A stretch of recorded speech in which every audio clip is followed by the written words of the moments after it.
نحمده ونصلي على رسوله الكريم أما بعد فأعوذ بالله من الشيطان الرجيم بسم الله الرحمن الرحيم۔ محترم سامعین و ناظرین، آپ اگر کوئی اپنا کاروبار کرتے ہیں یا گورنمنٹ جاب ہے یا پرائیویٹ نوکری ہے، کسی قسم کا بھی آپ کا کام ہے، آپ یہ چاہتے ہیں کہ اس کے اندر ترقی ہو جائے اور میری تنخواہ میں اضافہ ہو جائے، اپنا کاروبار ہے تو اس کے اندر خیر و برکت آ جائے، اس کے اندر مزید کامیابی مجھے ملے، تو یہ ایک بہترین خواہش ہے، جائز قسم کی خواہش ہے۔ اس طرح کی خواہش رکھنا کوئی عیب نہیں ہے کہ ہر بندہ یہ چاہتا ہے کہ میں جو کام کرتا ہوں اللہ اس کے اندر برکت ڈال دے، اس کے اندر مجھے ترقی ہو، کامیابی ہو۔ اسی طرح کوئی گورنمنٹ جاب ہے تو اس کی بھی کوشش ہے کہ میری تنخواہ میں اضافہ ہو جائے، میری پروموشن ہو جائے۔ تو پرائیویٹ کام ہے تو اس کے اندر بھی یہی بندہ چاہتا ہے کہ میرا کام اچھے سے اچھا ہو اور میرے کام کو پسند کیا جائے، میری تنخواہ میں اضافہ ہو۔ تو اس طرح کی جس کی بھی کوئی خواہش ہے اس کے لیے بہترین وظیفہ ہے بروز جمعہ عصر کی نماز کے بعد 13 مرتبہ آیت الکرسی پڑھنی ہے اور اول آخر 3 مرتبہ درود ابراہیم پڑھ کر اللہ سے دعا مانگے کہ یا اللہ میرے اس کاروبار میں ترقی عطا فرما اور برکت عطا فرما۔ گورنمنٹ جاب ہے تب بھی دعا مانگیں کہ یا اللہ میری انکم میں اضافہ ہو جائے، تنخواہ میری بڑھ جائے۔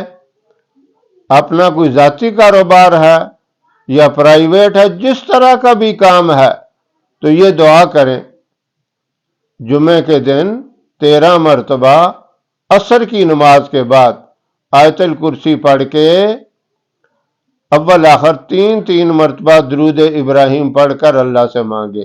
اور یہ کوئی ایک جمعے کا کام نہیں ہے، یہ مسلسل آپ نے پوری زندگی عمل کرنا ہے۔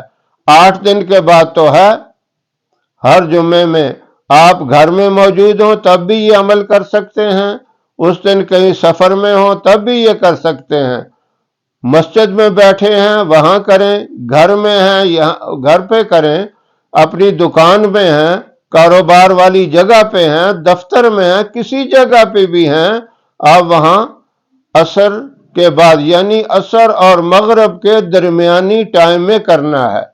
یہ بھی ضروری نہیں کہ آپ نے عصر کی نماز پڑھی اور فوراً اسی وقت پڑھیں، نہیں، آپ گھر آ سکتے ہیں، گھر آ کے پڑھیں۔ ڈیوٹی ہے تو اپنی ڈیوٹی پہ جا کے دفتر میں یا کام والی جو بھی جگہ ہے وہاں جا کے بھی پڑھ سکتے ہیں۔ یعنی عصر اور مغرب کے درمیان آپ نے یہ عمل کرنا ہے۔ اس کی برکت سے انشاءاللہ آپ کے کاروبار میں بھی برکت ہوگی، ترقی ہوگی، کامیابی ہوگی۔ گورنمنٹ جاب ہے تو اس کے اندر بھی آپ کی تنخواہ میں بہت جلد اضافہ ہوگا، پرائیویٹ کام ہے تو اس کے اندر بھی خیر و برکت ہوگی، آپ کے کام کو پسند کیا جائے گا، آپ کو کامیابی اور ترقی ملے گی۔ یہ وظائف بہت کمال درجہ رکھتے ہیں۔ نماز کی بھی اس کے ساتھ پابندی کریں۔ نماز کی پابندی رزق کی خیر و برکت کے لیے بہت اہم ہے۔ رزق کی خاطر بندہ ٹھوکریں کھاتا ہے، در بدر جاتا ہے، ملک چھوڑ کر دوسرے ملک چلا جاتا ہے، وہاں تہذیب اور کلچر اور وہاں کی بات چیت کا انداز اور نظام اور قانون اور بندہ پریشان ہو جاتا ہے۔ پردیس کی زندگی بڑی مشکل ترین زندگی ہے۔ آپ صلی اللہ علیہ وسلم نے فرمایا بہترین روزی اپنے وطن کی ہے، اپنے وطن میں جس کو روزی ملے، بچوں کے اندر رہ کر روزی ملے، یہ سب سے اعلیٰ اور بہترین روزی ہے۔ اور باہر بھی جانے سے ممانعت نہیں ہے، پابندی نہیں ہے۔ فرمایا کہ اگر ایک جگہ کام نہیں چلتا تو ہجرت کرو، دوسری جگہ چلے جاؤ، جانے کی بھی اجازت ہے۔ لیکن افضل ترین روزی گھر کی ہے، اپنے وطن کی ہے، بچوں کے اندر رہ کر ہے۔ اللہ رب العزت ہمیں حلال، پاکیزہ، کشادہ اور برکت والی روزی عطا فرمائے، اور اس مبارک وظیفے کے اوپر بھی عمل کرنے کی توفیق عطا فرمائے۔ وآخر دعوانا ان الحمد للہ رب العالمین۔